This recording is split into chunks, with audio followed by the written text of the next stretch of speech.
Welcome to a special episode of HealthLink Signals.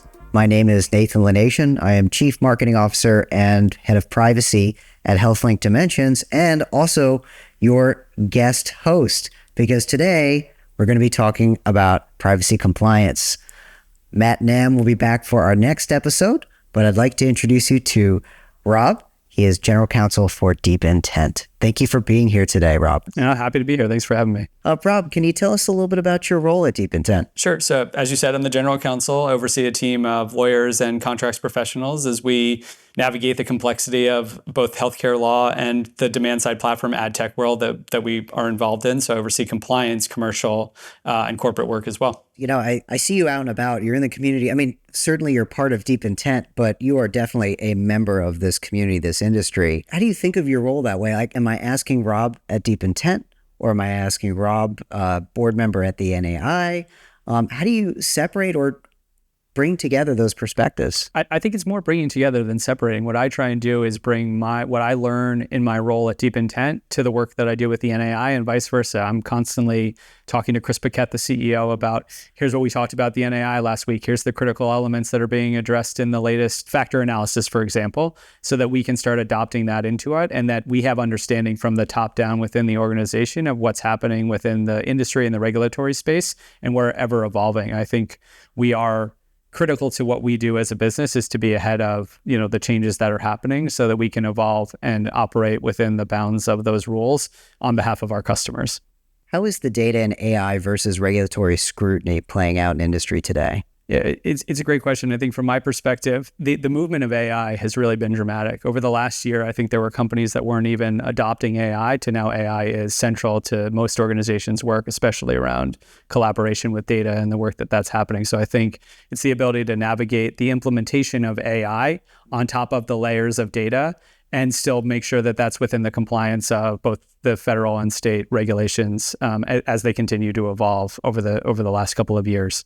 What would you say is the cost of getting it wrong for any players in this industry? I think there's real regulatory risk. We're starting to see true enforcement action from state regulators, California, for example. We're starting to see case law. We're starting to see private rights of action that are being enforced. And so you need to make sure that you have the proper guardrails in place so that your technology and the work that you're trying to do meets the demands of those regulatory bodies, but still can allow for the innovation that you need to have to be at the front of the Adtech space in particular. So you had met with Representative Joyce last year, and I know you've had a lot to say publicly about what could or should go into that federal law. What surprised you about what ended up being in the Secure Act? I was actually surprised that they, in a lot of cases, got it right. They understood the space, they understood the value of the space, and it speaks differently to maybe even some of the other members of the Republican Party that treat it differently, that they understand that there's real business value to what is being done, and if there's a comprehensive federal privacy law, that it would allow businesses to understand and operate within and have the success that the companies need to have to get the right information in the right hands of the consumers. Yeah, I'm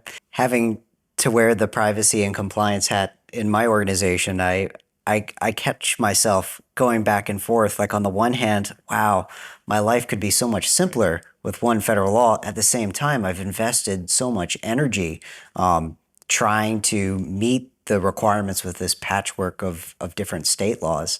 So it's definitely something that we're paying attention to. I think from our perspective, it lowers the barrier of entry, but that complexity and that muscle that you just talked about being built up as part of all that we've had to navigate over the last couple of years, that information, what we've learned in our ability to operate within that, sets us above and beyond what other companies that were new to this space would be able to do. So I think that's still a critical piece to it, is that we have the infrastructure, we've built out the expertise, and that's already been applied. So as these rules change and these laws change, or even if the barrier of entry lowers, we still have that advantage of being ahead of kind of the newer companies that are into the space. That makes sense.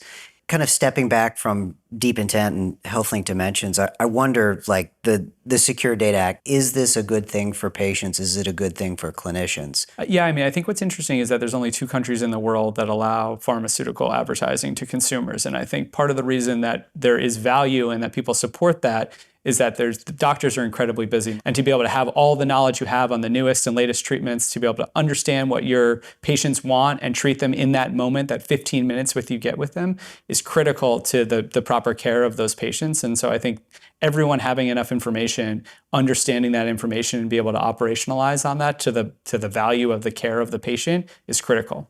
So companies are starting to use general artificial intelligence with healthcare information, ChatGPT, Gemini, Claude.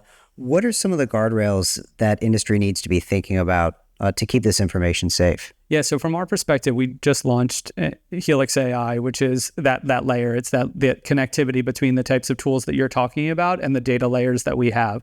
But what's critical to the work that we're doing is ensuring that the protections that we have in place with respect to the data are not being materialized when someone writes a simple query within Claude, for example. So you still have to have that governance layer that sits in between those fantastic tools, which help you really answer questions with real world sort of language and the types of ideas that you want, but not be able to generate, raw data or outputs that we would be opposed to having out as part of our practices from a compliance perspective.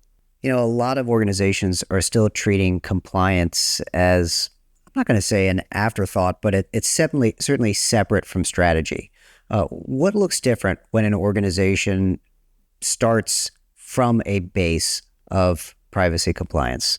I think that's been the most comprehensive change in the industry and the comprehensive change that we're taking on at DeepIntent. We're trying to evangelize privacy and governance as a value add for the business versus being a blocker or sort of the department that says no, as historical legal teams are known for some time. So what we do is we want to be at the forefront of conversations. We want to show them that we're able to navigate the complexity of the regimes that we've been talking about, the complexity of these state privacy regulations. And that's going to add value to the business because they're going to get the maximum ability to use our tools successfully for the audiences that they're trying to target, while at the same time maintaining compliance for, within these regimes. And I think important from that perspective is that we've been doing a lot of white paper work. We've been doing a lot of speaking engagements, getting our position out there that we see the complexity as a tailwind versus a headwind in this industry. And that's what we're trying to utilize from our perspective. When you look at companies, what are some telltale signs for a company that has that compliance piece baked in versus one that doesn't? I think critically, it's as soon as you get on a conversation, you'll know whether the legal and product and commercial teams are in sync. You'll know if they've had those conversations in advance. You'll know they're aligned on positioning, and you'll know that the business understands the guardrails that are in place and can operate within those guardrails. I think we've had some great examples recently of white papers we've done or other speaking engagements we've had that have addressed issues, and customers coming to our sales team and saying, hey, what are your thoughts on this? And we've already created something that we're able to use and point to because we've been at the forefront of that conversation before even that question was asked. Makes sense. You shared a lot about accountability across the entire ecosystem. Where do you think companies are still getting it wrong? I think the biggest thing is that they see it, they're isolated in the space that they operate in. So they're going to say, okay, great, we've done our part. We're going to throw it over the fence and assume that everyone is doing it on the right side. At DeepIntent, we only want to work with partners that we trust and know that they're following the same types of practices that we have. So it's a partnership. We want to make sure that our data providers, our partners that we're working with, follow the compliance regimes, have the necessary protections in place so that we can trust the data we receive and that they trust what we're doing is within the bounds, not only contractually, but within the regulatory regime as well. If you had to pick one practice that separates partners who actually share accountability versus the ones that just talk about it, what do you think that would be? I think the proof is in showing the actions that are being taken, right? I mean, anyone can go out and make a public statement that they are the most compliant system or our governance is paramount. I think you actually see it in practice. Do you trust that when you ask them the critical questions, they've already had those answers and they've already prepared from a diligence perspective the types of processes that they need to have in place for us to trust the work that they're doing? It's showing that evidence. 100%. Yeah, all the time. I spoke on a panel recently talking about diligence for deals and things like that. And the critical thing that we do when we're vetting our partners is, could we buy this company? Would we trust our ability to buy this company based on the diligence that we do on those partners, so that if we could trust them enough that we would want to buy them, we would trust them enough to partner with them and want to work with them from our perspective. What is one belief about risk and regulation that you've had to rethink throughout your career? It's interesting. So my entire in-house career prior to coming into Adtech was in the healthcare data space. And so early on in that space, it was, can we provide the protections in place with data? And is there enough data that we can join together to get real value out of that? That has changed completely. The data is out there. The data is available. I think there's a lot more partners that we're able to work with that have really valuable data that, that benefits us in the types of work that we're doing. So what's changed from a risk perspective is what are the tools that we can operationalize on the data? And we talked before about AI, right? I mean, like I said, I had data partners a year or two ago that specifically banned the use of AI on the data, which today that would be almost laughable in terms of where we are as an industry.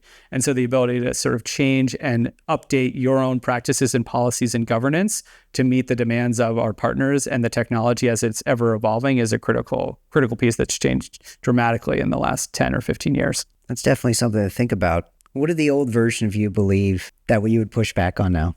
Oh, that's a great question. I think the ability to be both a business person and a lawyer has become critical in the job that we do. I think you have to understand what the business wants to do, understand how the technology works, and be able to speak eloquently to those topics to be a good lawyer at a company. I think if you're going in there just with the mindset of, I know how to be a lawyer and this is the law, it doesn't benefit anyone from either a partner or a customer or a commercial perspective. So if I can speak to, this is how our technology works and this is the compliance that goes behind it, and I can tell that to a layperson, a business person who's not a lawyer, and help them understand it, it's going to move things faster when it comes to trying to find partners and work together from a customer's perspective. It's a good skill to have on the team. So we've reached the pay it forward section of our episode. This is where another guest on HealthLink Signals has an opportunity to ask a question to you. And in this situation, we have Bill Veltri, Chief Media Officer at Deerfield, and he asks you, if HIPAA had a dating profile, what would its biggest red flag for pharma marketers be right now? That's a great question. I mean, I think HIPAA markets itself within the dating space as the be all and end all. If you follow me, then you're going to be great. When in reality, there's so much more that goes to it. If you want to join the complexity of data, consumer data, navigate all the federal and state regimes that are coming into place, you need to be able to use HIPAA as a baseline, but to be able to have the other compliance guardrails in place. So I think HIPAA tries to profile itself as, the best father, the best partner, the best other, but in reality, it's one piece of what you need to have a true sort of the ideal person in place. I appreciate your commitment to carrying the metaphor all the way through. I was happy to do it. I try my best. So you've got an opportunity to pay it forward as well. Sure. We talked about some of the guests that are coming up. Yeah. Have you put together a question that we can pass along? Sure. And I would love to ask Scott Phillips, who's at Diaceutics, if he's trying to hire himself today, what are the pros and cons of the role that he's in? And what are the opportunities that he now being hired would have in this role that he wouldn't have seen in his earlier part of his career? That's fantastic. Rob, thank you so much for joining us today. Great conversation. And thank you for joining us as well. We'll see you next time on HealthLink Signals.